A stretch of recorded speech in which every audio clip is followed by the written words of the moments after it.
first of all, I'd like to introduce myself. I'm Kevin Staunton, and I'm going to be talking you through design-led teaching and learning today. So, similar enough to what Owen was going on about there earlier on. So, first of all, now, I'd just like to give you a small background now.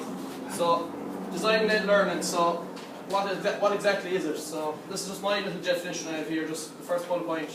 Design-led learning and teaching is an approach in which the students design part of the project or all of the project. So, the project I did with the first year group I had now was birdhouse design. I gave them all a common base for the project, so I was asked to cover finger joints with the group. And depending on how they got on with finger joints on the corner of the boxes, if they were ready, they could progress to a dovetail joint, which I think 13 of the 17 in the class progressed on to the dovetail joint, or they were at the standard to move on to it. So then they were motivated from the fact they were able to design the roof of the project. That was the next part. So when they were working away on the finger joints, the dovetail joints, if the joint wasn't up to spec, straight away it was a new piece. That's the system then in the school. So the teacher said, we want to get to a certain standard with first year groups. So we're going to set the standard. If it's not up to spec, you're not going to get to design the roof. You're just going to get the base done. You'll be marked on that. So just to give you an idea about marking it, was 15 marks for each corner of the box. So that was 60. There was 4 sides. And then there was 40 left in for the top of the box and for the roof. So that was their input in the design. So let's just give you a little idea of it. And the most thing I found with it, they have to research then and create their design. So how I went about that, during the 3 weeks, that's the time limit they had to construct the base, they were designing. So I did a little brief induction class on design with them. And they were bringing in pictures and ideas to me the first week. And then I got them sketching, so they sketched out their designs, and it got them thinking more into the higher order line of things. How am I going to fit this part of the roof on? Even down to the simplest things of putting a screw into the timber from the bottom. Should it be countersinked? All of that. So they were motivated and they went off and learned by themselves. So they learned different joint types, and say for the roof there was 3 or 4 different joint types used. The students were sharing these with each other. So one student might use dovetail joint, another student might use the wedge Morrison tenon, say, for an upright. And they discussed these with each other, and I feel they got a vast learning just from each other. So that's the most thing I found with it. And just the last little bit there, the scope for the students to explore their own personal interests. So it depends where your school is located. If you're in the city, they might have different interests. They might be into sport. It allows for them, if they're into agriculture, to maybe incorporate that into the design. And when it's made that small bit personal to them, they're intrinsically motivated instantly, and they're going to work away, and that automatically cuts out any sort of misbehaviour problems in the class because they're focused on the word goal. And I found lunchtimes, everything, if I was walking around the yard, my first years running up to me, asking me about designs or all that, so they responded really well to it. So that's just a little background on it. So I started on through some of this. So they started with the base whilst making the project, and the 3 weeks, as I explained, they were designing, and we came to the final design. So the point number 3 there, they had to finalise it with me. So that limited them. So I have a little quote here from Ray Eames, which you should all know from Susan's lectures on design out there in the track. So what works good is better than what looks good, because what works good lasts. So it's important with a birdhouse.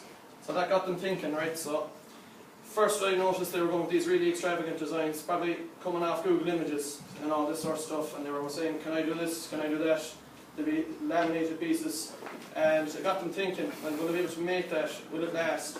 And they got down to sort of the real nitty-gritty, as I call it, how we get this to work, and I'm able to make it. So they sort of were assessing their own abilities immediately and see could they apply that to the design. So I felt that worked very well with them. And they had to explain how it would be constructed, so that got them thinking about different joint types, the different fixtures, and they had to research them themselves how I was going to apply that, what glue would be best to use, say like the weatherproofing, what would we use, natural slate, would we use different materials for the roof of the project, can we use wood, got them thinking about all those little things. So with a lot of different discussions within the group, and they all went through with a few different things. So, as I was saying, immediately captured them, so their motivation was intrinsic, so they felt the project was part of themselves, so they weren't just doing it to get a good grade, they weren't just doing it, they wanted the project to bring it home and say, that's mine, I'm proud of that, I made it myself. And just as I said already, it encourages intrinsic motivation, and then the self-teaching as I was on about, they were figuring out parts of the project for themselves and then sharing it with the group. So that worked extremely well with them. And now so if you went through the different joints, sort of going on here now, the same thing, recapping back over it. But the links between the materials that are made, so we had a small problem, one fella, he went putting slate on top of the roof. I had a picture of the project now in a second, and I let him off by himself, he was sort of head of the group. I said, how are you going to fit the slate onto the top of the roof? And nailed it in. I said, do it on a test piece. So no pilot hole drilled in the slate, and it cracked. And I said, right, assess that now. Why did that happen? Is there any way you can come up before the end of the class on how to fix this? So by the end of the class, he figured out if he used pillar drill and drilled it and pilot hole down through, that he could fix in the nail into the slate. So I promoted that sort of thinking as well for the group. And there was an emphasis on design, so encouraged problem-based learning. So the design aspects got them thinking that bit higher order thinking again. And now this is just a few little pictures of the project. So that's the base they all had as a common base for the bottom of the project, and the finger joints. And this fella, his design was sort of more agricultural building, so he had an set from day one, he wanted to be like a little hay barn. So he had a little problem then. We said, right, we have our little hole drilled here. He picked out sizes to suit different birds. He obviously didn't want the crows or any of them boys getting into it, so he didn't want to be nesting in the shed. And he said we need to put a little porch out onto the front of it, so that would prevent the rain getting in. And the little birdie, as you can see there, he has Tweety written up on there. That's what he was going to name him anyway, so he's out of one of the Disney characters or something. So that was just the first one. Next one then, this fella went for a bird feeder design. So he didn't want the bird's nest, and he wanted it out in the garden. And that was just the design he went with. And again, he had a common base, and he was a fairly good student. He had the dovetail joint here on the corner as well. And that's the design he wanted, and it was nice, plain and simple, but it worked. And I'll show you now that this the fella now had a problem with the slate on. So he said it'll last, it'll be here when I'm the same age as you. He said to me, he said that'll last 50 years out in the garden. He said that was his little trick. When he had the slate put on top, he was off proud of himself. So, and this is another one. Then one student he wanted to put on a little dormer onto the front of the birdhouse. So he was going for the real aesthetics, and he made this all up himself. But he had a bit of difficulty in figuring out how to fit the dormer back in. So I was on a slope surface as well. So I was aesthetically pleased, and I felt I liked that one on myself. So I'm open to any questions, I guess, Carmarthen.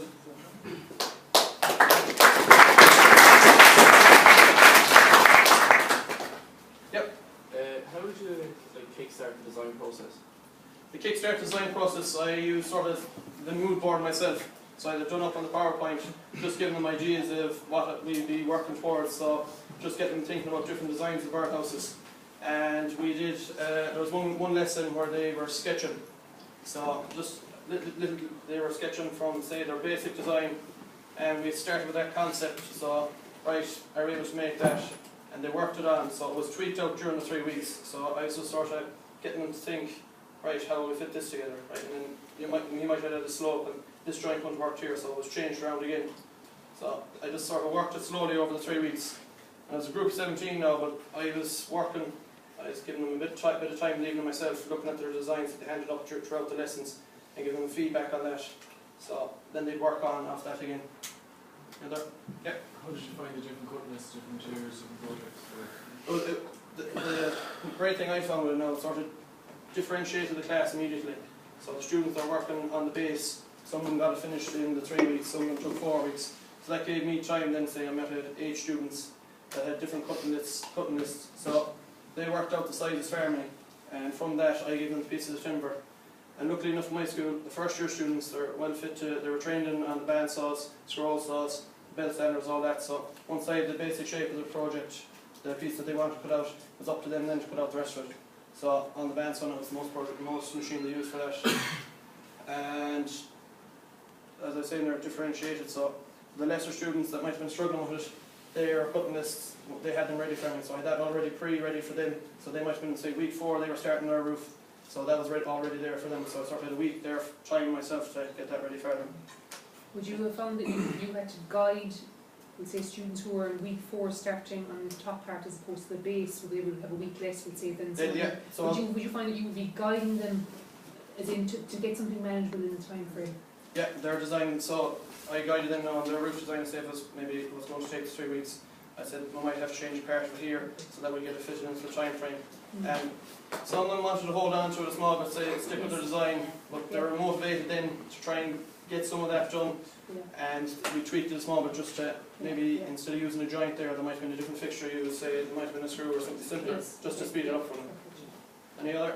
Yeah. As you were saying there at the start that if the joints are not to scratch or whatever, then you have to start again.